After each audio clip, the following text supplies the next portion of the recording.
আমার প্রার্থনা হলো আমি চাচ্ছি আসামিদেরকে এই মামলার দায় হইতে অব্যাহতি। বিচার শুরু হোক চার্জ গঠনের মাধ্যমে, তখন দেখা যাবে এটা সত্য কিনা।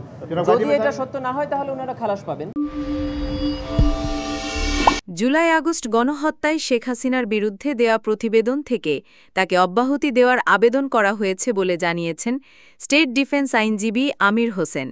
সোমবার ৭ জুলাই বিচারপতি মোহাম্মদ গোলাম মুর্তুজা মজুমদারের নেতৃত্বে গঠিত ৩ সদস্যের আন্তর্জাতিক অপরাধ ট্রাইব্যুনালে শেখ হাসিনা সহ ৩ জনের বিরুদ্ধে অভিযোগ গঠনের শুনানিতে এ আবেদন করেন তিনি। এ সময় স্টেট ডিফেন্স আরও বলেন, শেখ হাসিনা আন্দোলনকারীদের রাজাকারের বাচ্চা বলেননি, অপব্যাখ্যা করা হয়েছে।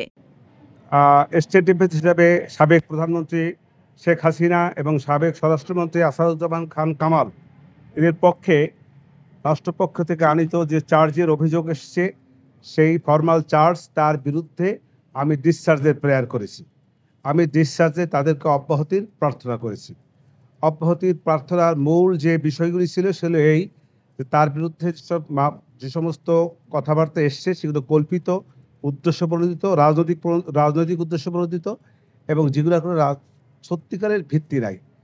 এবং ওনার যে রাজনৈতিক দর্শনে এবং দীর্ঘ বছরের শাসনামলে এই সাবেক প্রাইম মিনিস্টারের যে সমস্ত কল্যাণ, যে সমস্ত ভালো ভালো কাজ, এই সব বিষয়ে তার প্রতি রাজনৈতিকভাবে ঈর্ষান্বিত হইয়া এই মামলাটার আনয়ন করা হয়েছে। আমার যুক্তিটা হলো এই যে প্রথম কথা হইল যে সে রাজাকারের নাতিপুতির যে বক্তব্যটা এসছে, সাবেক প্রধানমন্ত্রী রাজাকারের নাতিপুতি এইভাবে উনি বলতে চান না এবং বলেনও নাই। আর রাজাকারকে ধ্বংস করে দেওয়া, তাদেরকে হত্যা করা, এরকম একটা প্রশ্ন আসছে এই মামলার মধ্যে। সেক্ষেত্রে আমি বলেছি যে উনি দীর্ঘ বছর শাসনামলে ছিলেন। উনি যদি চাইতেন রাজাকারকে হত্যা করে ফেলবেন তাহলে ইতিপূর্বেই পারতেন।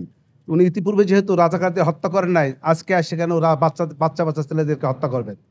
এটা হল প্রথম কথা। দ্বিতীয় কথা হলো ওনাদেরকে বলা হয়েছে যে তাপস সাহেবের সঙ্গে উনি ফোনালাপ করেছেন, সেই ফোনালাপে বিভিন্ন ছাত্রদেরকে হত্যার নির্দেশ দিয়েছেন। আমি বলেছি এটা সঠিক না, এরকম কোনো নির্দেশ প্রশিক্ষণের পক্ষ থেকে কোনো ডকুমেন্টারি কোনো এভিডেন্স তাদের কাছে নাই। তৃতীয় কথা হইল যে রংপুরে বেগম রোকেয়া বিশ্ববিদ্যালয়ের ছাত্র আবু সাঈদের যে হত্যার নির্দেশ দিয়েছে, এরকম কোনো বক্তব্য, যে বক্তব্যগুলো এনেছে এগুলো সঠিক নয়। কারণ হলো এরকম কোনো ডকুমেন্টারি এভিডেন্স এ রাষ্ট্রপক্ষে তার যে দাখিলীয় কাগজপত্র তার মধ্যে নাই। আর 4 এবং 5 নম্বর যে অভিযোগগুলি সেইগুলি 14 জুলাই থেকে 5ই আগস্ট 2:30 বোধহয় সম্ভবত, পারহ্যাপস হয়তো একটু ভুল হতে পারে, সেইখানে মধ্যে ঘটনা। অতএব ওই দিন তো সে তো বাংলাদেশেই ছিলেন না। অতএব এই তার বিরুদ্ধে যে অভিযোগগুলি 2, 4 এবং 5 নম্বরে এসছে এটা ওনার বেলায় প্রযোজ্য না। এদিকে আসামিদের বিরুদ্ধে অভিযোগ গঠনের আবেদন জানিয়েছে প্রসিকিউশন। শেখ হাসিনার পক্ষে রাষ্ট্রনিযুক্ত আইনজীবীর বক্তব্যের প্রেক্ষিতে প্রসিকিউশনের পক্ষ থেকে বলা হয়, এই মামলার আসামি পক্ষের আইনজীবী তার ডিসচার্জ হিয়ারিং অর্থাৎ অভিযোগ থেকে অব্যাহতির শুনানিতে 2টি পয়েন্ট মূলত উল্লেখ করেছেন। একটি হলো যে এই যে 1973 সালে আন্তর্জাতিক অপরাধ ট্রাইব্যুনাল আইন, এটি একটি যুদ্ধাপরাধ আইন এবং এটি যুদ্ধকালীন সময়ে সংঘটিত অপরাধের জন্য তৈরি করা হয়েছিল। এটি ছিল ওনাদের আর্গুমেন্ট।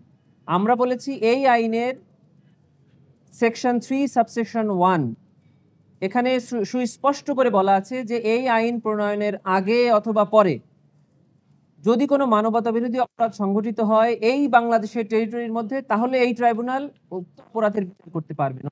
এটি যে যুদ্ধাপরাধের আইন, এটি এই আইনের আগাগোড়ার কোথাও বলা নাই। 2 নাম্বার ওনারা বলেছিলেন যে এই মামলায় ওনার বিরুদ্ধে আনিত অভিযোগ অসত্য, মানে মিথ্যা।